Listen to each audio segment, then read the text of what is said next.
बिस्मिल्लाहिर्रहमानिर्रहीम। अस्सलामु अलैकुम। आज हम कर रहे हैं क्वेश्चन नंबर 9 चैप्टर नंबर 11 का adjustment and their effects on final accounts. Question है जी, from the following particulars prepare a trading and profit and loss account for the year ended 31 December 2015 and balance sheet as at that date. अच्छा, ये trial balance given है book में और trading and profit and loss account हमने बनाना है plus balance sheet. ठीक है, अब यहाँ तक गिवन है। नीचे जो एडजस्टमेंट मैंने लिखी हुई है ना, ये एडजस्टमेंट बुक में नीचे दी गई हैं। पहले तो आप इसका अगर टोटल करें, जो डेबिट साइड है एडजस्टमेंट से पहले ये आ रहा है 1,80,800। ठीक है, तो बुक में भी यही दिया गया, सेम अमाउंट है। ठीक है, मैं सिर्फ दिखा रहा हूँ आपको। ये देखें यहाँ पे 1,80,800 क्रेडिट साइड का भी सेम आ रहा है। एडजस्टमेंट देख लें आप। क्लोजिंग स्टॉक का बता रहा है कि क्लोजिंग स्टॉक कितना है, 17,000 का है।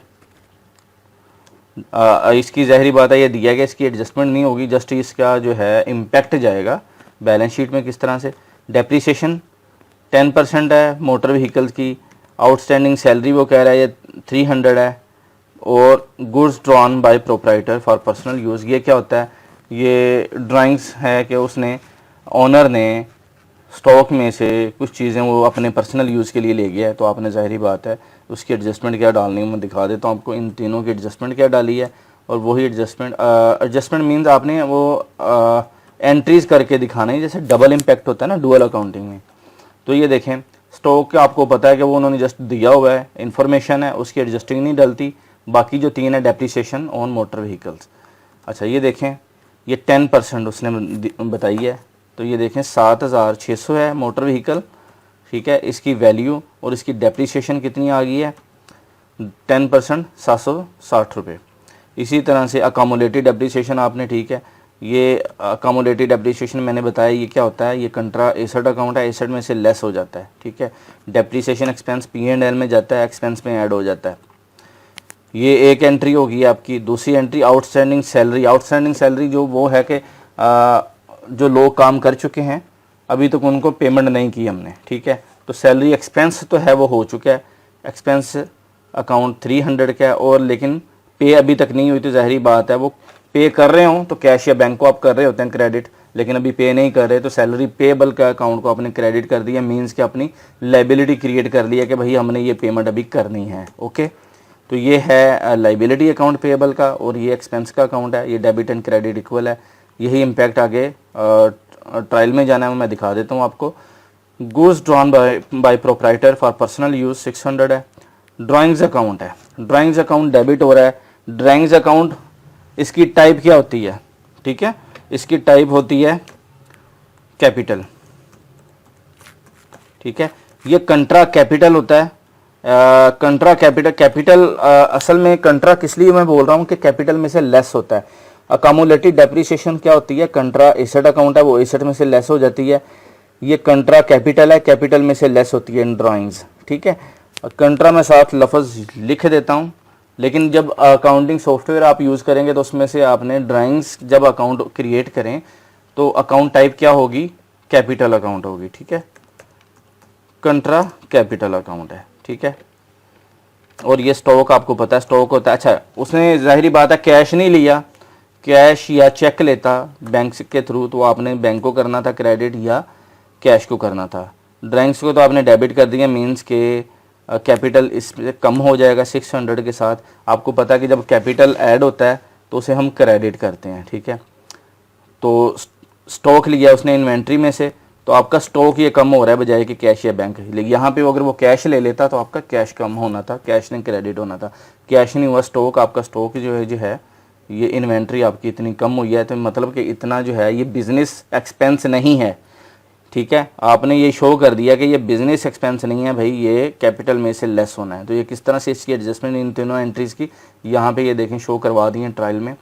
एडजस्टमेंट के बाद के डेप्रीसिएशन है व्हीकल्स की 10% 760 रुपये, और इसी तरह से इस साइड पे आ गया क्रेडिट साइड पे भी सेम अमाउंट 760 रुपये। अब ये जो अमाउंट है ये तो जाएगी P&L में। ठीक है, एक्सपेंस में चली जाएगी, और ये अमाउंट 61 में से लेस हो जाएगी 760 रुपये।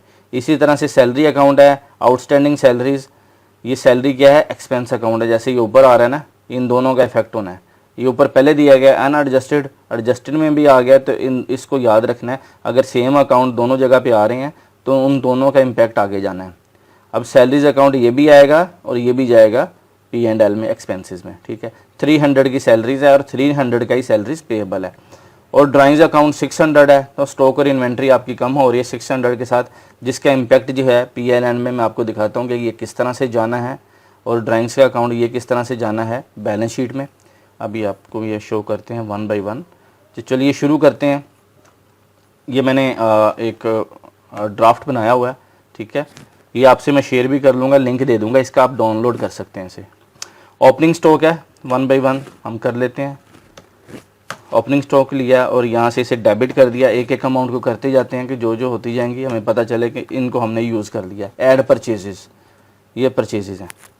अच्छा, बुक में जो दिया गया है ना, इम्पोर्टेंट चीज़ मैं आपको बता दूं कि बुक में जो है ये जो आ रहा है ना, ये सिर्फ रिटर्न का लफ्ज़ यहाँ पे दिया गया, रिटर्न्स, और ये अमाउंट जो है ये डेबिट साइड पे आ रही है ट्रायल बैलेंस के, ठीक है। अब आपने इसे अंडरस्टैंड करना है कि रिटर्न से मैंने ये ब्रैकेट में लिख दिया सेल्स रिटर्न। आपको पता होना चाहिए कि जब परचेज रिटर्न होती है, देखें परचेजेज अकाउंट है, परचेज हो रही है डेबिट, लेकिन हम अगर इसे रिटर्न कर दें तो उसकी रिवर्सल डलती है ना, तो फिर वो क्रेडिट साइड पे आएगी। परचेज रिटर्न क्रेडिट होती है। इसी तरह से जब हम सेल करते हैं तो सेल हमारी जो इनकम होती है वो क्या होती है, क्रेडिट होती है। और सेल रिटर्न जब हम करें तो वो क्या होती है, डेबिट हो जाती है। मतलब इसमें से वो माइनस हो जाती है कि इतनी सेल वापस आ गई है, ठीक है। तो इस चीज़ को अंडरस्टैंड करना है कि ट्रायल में अगर सिर्फ रिटर्न का लफ्ज़ यूज़ हो रहा है तो आपने देखना है ये डेबिट है या क्रेडिट। अगर ये डेबिट है तो इसका मतलब है कि ये सेल्स रिटर्न है, क्रेडिट होगी तो पता चलेगा कि परचेज रिटर्न है, ठीक है। तो मैंने यहाँ पे सेल्स रिटर्न लिख दिया, वाजे कर दिया।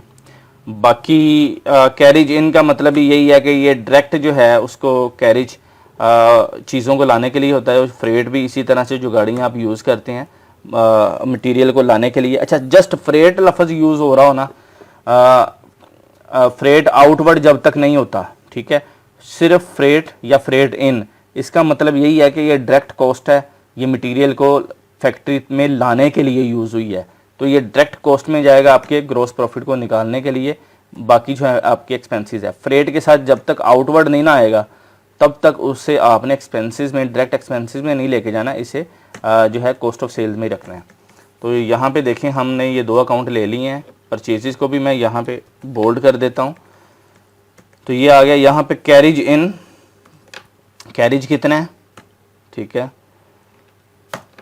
इसको मैंने बोर्ड कर दिया है 3700। और फ्रेट आ रहा है, फ्रेट को मैं यहाँ पे बोर्ड कर देता हूँ कि इसको भी यूज़ कर लिया है, ठीक है, 4300 के साथ। अब हम यहाँ पे क्या करते हैं, ये फार्मूला आई थिंक यहाँ से रिमूव है, इट्स ओके। हम क्या करते हैं, अच्छा ओके, अब यहाँ से अगर मैं इसे रिमूव कर दूँ फ़िलहाल, ठीक है। अच्छा, ये जो है ये अमाउंट्स मैंने यहाँ पे देनी है, मेन पे लिखनी है, बजाय कि मैंने इधर लिखनी है। मैं आपको यहाँ से लिंक दोबारा लगा देता हूँ कि यहाँ पे इन साइड मैंने नहीं लिखनी, आउटसाइड ये मेन जो है कॉलम टोटल वाला इसमें लेके आनी है, ठीक है। तो ये हमारे जो है परचेज़ आ गई है, टोटल ऐड होके ऐड परचेजेस। अच्छा, लेस रिटर्न्स नहीं है, परचेज रिटर्न अगर होती तो हम यहाँ पे उसे भी लेस कर रहे होते।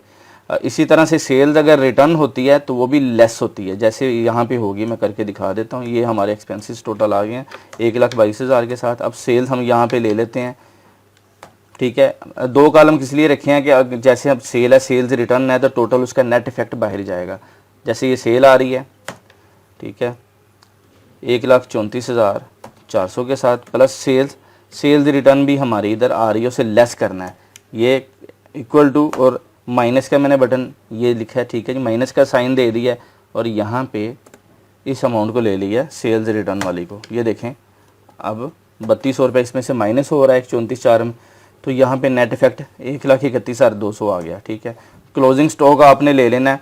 क्लोजिंग स्टॉक आपको पता है कि ट्रायल के बाहर दिया होता है, जैसे ये दिया गया 17,000, आपने ये ले लेना है, ठीक है। प्लस आपने ये देखें ड्राइंग में से ये देखें यहाँ पे क्या ड्राइंग्स, ये भी क्लोजिंग स्टॉक के साथ आ जाएंगी, ये वाली स्टॉक, ये जो आपका जो है एडजस्ट हुआ है ड्राइंग्स के साथ, ठीक है। तो ये भी मैं यहाँ पे लगा के इक्वल टू, तो ये अमाउंट उठा लेता हूँ क्रेडिट साइड वाली, ठीक है। तो ये हमने यूज़ कर ली, इसे भी मैं बोल्ड कर देता हूँ कि जो जो अमाउंट हमने P&L में यूज़ कर ली हैं, ठीक है। तो ये आपका जो है ड्राइंग से इधर आ गई है एडजस्ट होके, जो आपका स्टॉक एक्चुअली ये स्टॉक है ड्राइंग्स के अगेंस्ट जो एडजस्ट हुआ है ना, कि ये स्टॉक आपका ये भी इधर आ गया। तो टोटल अमाउंट्स यहाँ पे ये देखें डेबिट साइड में 1,22 आ रही है और क्रेडिट साइड जो सेल वाली साइड है 1,48,800 आ रहा है। इसका मतलब ये है कि प्रॉफिट है। अगर क्रेडिट साइड आपकी कम होती तो लॉस होता। तो यहाँ पे ये देखें आपने ग्रॉस प्रॉफिट आ रहा है, तो इसी तरह रहने दें। अगर लॉस हो तो यहाँ पे आपने ग्रॉस प्रॉफिट की जगह ग्रॉस लॉस लिख देना है, जैसे प्रीवियस जो है क्वेश्चन नंबर 7 में आई थिंक आया था, उसे आपने चेक कर लेना है। अब यहाँ पे मैं इसे फार्मूला लगा देता हूँ कि 1,48,800 में से माइनस आपने करना है भाई किसको, फार्मूला लगा रहा हूँ कि ये जो अमाउंट्स है ना सारी ये इसमें से माइनस हो जाएंगी, ठीक है। तो ये देखें 26,800 ये आपका आ गया है ग्रॉस प्रॉफिट, ठीक है। ग्रॉस प्रॉफिट के बाद आपने इसका नेट प्रॉफिट लेना है। अब ग्रॉस प्रॉफिट देखें तो यहाँ भी ये आगे कैरी फॉरवर्ड कर गया।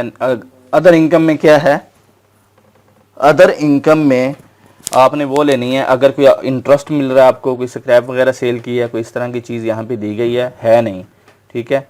तो वो आप यहाँ पे नहीं लिखेंगे। इसी बाकी एक्सपेंसेस जो हैं आप यहाँ पे ले लें। सैलरीज आ रही हैं, तो सैलरीज में देखें एक तो ये है 6,500 प्लस आपने करना है ये 300 जो एडजस्टमेंट हमने डाली है ना, जो बुक में दी गई है कि ये एक्सपेंस तो है लेकिन पेबल भी है, तो एक्सपेंस में हमने ऐड कर लिया 6,500 जमा 300 ये 6,800 हो गया। इन दोनों को हम बोल्ड कर देते हैं कि ये दो अमाउंट्स भी हमने यूज़ कर लिए हैं। इसके बाद आ रहा है रेंट। रेंट जो है ये आप 2,000 के इसको ले लें और यहाँ पे इसे डेबिट कर दें कि ये अमाउंट भी यूज़ हो गई है, ठीक है। बाकी ये देखें कैपिटल वगैरह, ये बिजनेस पेएबल। अच्छा, बुक में जो दिया गया है ना B/R एंड B/P, बी के साथ /P दिया गया, उसका मतलब है बिजनेस पेएबल जो ये आ रहा है, ठीक है। जैसे यहाँ बिजनेस में दिया गया ना वो B/P यहाँ पे बुक में दिया गया, ठीक है। इसका मतलब है बिजनेस पेएबल।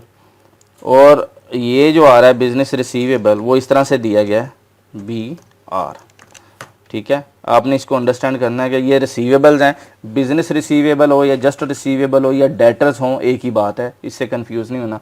ये आपके रिसीवेबल हैं और इसी तरह से पेएबल हो, बिजनेस पेएबल हो तो वो आपका पेएबल ही है, आपकी लाइबिलिटी है, बिजनेस के लिए बैलेंस शीट में जाएगी। ड्राइंग्स बैलेंस शीट में, मोटर व्हीकल बैलेंस शीट में, कैश बैलेंस शीट में, ये सारे बैलेंस शीट आइटम है। नीचे से देख लेते हैं डेप्रिसिएशन आ रहा है, ठीक है, और ड्राइंग्स बैलेंस शीट है, और यहाँ पे salary payable balance sheet item है, ये बैलेंस शीट। सिर्फ इसमें से डेप्रिसिएशन एक्सपेंस रह गया जो P&L में जाना है, इसे हम ले लेते हैं। तो ये देखें ये नेट प्रॉफिट जो आपका आया है 17,240, ठीक है। ये नेट प्रॉफिट आ गया। नेट प्रॉफिट हो या लॉस हो वो आगे बैलेंस शीट में फॉरवर्ड हो जाता है। अब हम बैलेंस शीट की तरफ आते हैं। ये देखें 1 बाई 1 क्रेडिट साइड ये हम उठाएंगे और डेबिट साइड में पहले डेबिट को ले लेते हैं, ठीक है। 1 बाई 1 हम कंप्लीट कर लेंगे। जैसे कैश में मैंने ले लिया हुआ है, ये देखें 27,400, इसे बोल्ड कर दिया। आगे बिजनेस रिसीवेबल हैं, रिसीवेबल आपका एसेट होता है, मैंने लिख दिया बिजनेस रिसीवेबल, और यहाँ पे BR भी कर देते हैं ताकि वाजे हो जाए आपको कि BR या बिजनेस रिसीवेबल एक ही बात है। 9,100 आ गया। उसके बाद ड्राइंग्स। अच्छा, ड्राइंग्स जो हैं ये क्या होना है, ये कैपिटल में से लेस होती हैं, ठीक है। आपको पता है कि ड्राइंग्स कंट्रा कैपिटल अकाउंट है, आपको ये P&L में इसका कोई इम्पैक्ट नहीं जाता, बैलेंस शीट में जाता है, और बैलेंस शीट में ये कैपिटल में से माइनस हो जाती हैं, तो ये वहाँ पे होंगी। मोटर व्हीकल इसके बाद देख लेते हैं। ओके, ड्राइंग्स इन दोनों को आपने देखना, एक तो ये है, ठीक है 3,000, और ये 600, ये दोनों ने जाना है। अब हम देख लेते हैं जी, इसके बाद मोटर व्हीकल है। मोटर व्हीकल कितना आ रहा है 7600, इसको मैंने किया बोल्ड, प्लस इसके साथ अकामुलेटेड डेप्रिसिएशन कितनी आ रही है, डेप्रिसिएशन ये आ रही है 760। अच्छा, अब आप देखेंगे कि ये आ रही है डेबिट साइड पे और ये आ रही है क्रेडिट साइड पे, सेम साइड पे नहीं है, इसीलिए तो ये प्लस और माइनस हो रही होती हैं, ठीक है ना। तो ये देखें 7600 ये पॉजिटिव आ रहा था, बाकी वो नेगेटिव कर दिया हमने 760 को, तो यहाँ पे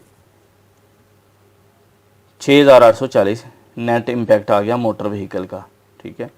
इसी तरह से क्लोजिंग स्टॉक जो है ये बाहर दिया जाता है ट्रायल के, जैसे ये दिया गया, तो हमने 17,000 क्लोजिंग स्टॉक ले लिया, तो टोटल जो है हमारी वैल्यू बैलेंस शीट की 60,340 ही आ गई। ये हमने debit side asset side complete उठा ली है और एडजस्टमेंट करके। यहाँ पे इसी तरह से अब कैपिटल ले लेते हैं। कैपिटल कितना आ रहा है जी 35,000 है, ये ले लिया आपने। कैपिटल में से आपको पता है कि नेट प्रॉफिट हो ऐड हो जाता है और लॉस हो तो लेस हो जाता है। प्रॉफिट आपका आ रहा है 17,240, ये आपने ऐड किया है, और लेस ड्राइंग्स। अब ड्राइंग्स को आप देखें कि कितने हैं, ये ऊपर देखेंगे ड्राइंग्स है 3000, एक ये आ रही है अमाउंट, ठीक है। बाकी हम यहाँ से सारा ले चुके हैं, और ये आ रही है ड्राइंग्स 600, ठीक है। ये तो खैर पहले कर चुके हैं ना, 600 और 3000, ये दोनों को मैंने लिखा है अलग अलग ताकि वाजे हो जाए कि ये दोनों अमाउंट्स ऐड करके, तो ये 3600 3600 रुपया इसमें से लेस होगा ड्राइंग्स, ठीक है ना। कैपिटल जो इन्वेस्टमेंट थी उसमें नेट प्रॉफिट तो ऐड होगा कि ये जो कमाई की है, प्लस इसमें जो उसने अपने पर्सनल यूज़ के लिए ले ली है उसको लेस भी तो करना है ना, तो नेट इफेक्ट उसका ये आ रहा है। ये देखें 35,000 है, 35 में से 17,240 ऐड हो रहा है और माइनस हो रहा है 3600 रुपया। ये करेंगे तो 48,640 आ गया। उसके बाद बिजनेस पेएबल है जो ऊपर हमारा आ रहा है, ये वाला अकाउंट बिजनेस पेएबल 11,400, तो ये हमने ले लिया बिजनेस पेएबल 11,400 सेम आ गया। सैलरीज पेएबल सिर्फ एक अकाउंट ही हमारा रह गया था, ये वाला सैलरीज पेएबल का, तो ये सैलरीज पेएबल 300 की ली, तो ये क्रेडिट साइड हमारी इक्वल होगी 60,340 के साथ। तो ये बैलेंस शीट हमारी मैच कर गई है, P&L भी कर गया, बैलेंस शीट भी कर गई है, और ट्रायल हमने एडजस्टिंग एंट्रीज डाल के वो भी कर लिया था। तो ये हमारे ट्रायल में देखें कोई अमाउंट अभी पेंडिंग नहीं है, सारी हमने ले ली और बोल्ड कर ली थी साथ। ये हमारा जी कंप्लीट हो चुका है क्वेश्चन। इसमें ये है कि टेक्निकल चीज़ मैंने आपको सारी बता दी है जिस तरह से दी गई थी। आपने क्या करना है, इस शीट को डाउनलोड करके जो मैं लिंक में दूंगा, तो ये अमाउंट्स जो हैं ये रिमूव करके ना दोबारा से ये अकाउंट भी रिमूव कर देने हैं एक दफ़ा, ठीक है। और इसे आप खुद से ना सॉल्व करेंगे तो इंशाल्लाह जो है आपके कॉन्सेप्ट क्लियर होते जाएंगे, ठीक है। कोई कन्फ्यूजन नहीं, खुद से करेंगे ना तो बेहतर है, सिर्फ देखना नहीं है, आपने करना भी ऐसे। और कहीं पे कोई कन्फ्यूजन हो तो मुझे मैसेज करें, कमेंट करें, मैं इंशाल्लाह आपको रिप्लाई करूँगा। वीडियो को लाइक करें, अपने दोस्तों के साथ शेयर करें। इंशाल्लाह नेक्स्ट वीडियो के साथ हाजिर होऊंगा। इजाज़त दीजिए, अल्लाह हाफिज़।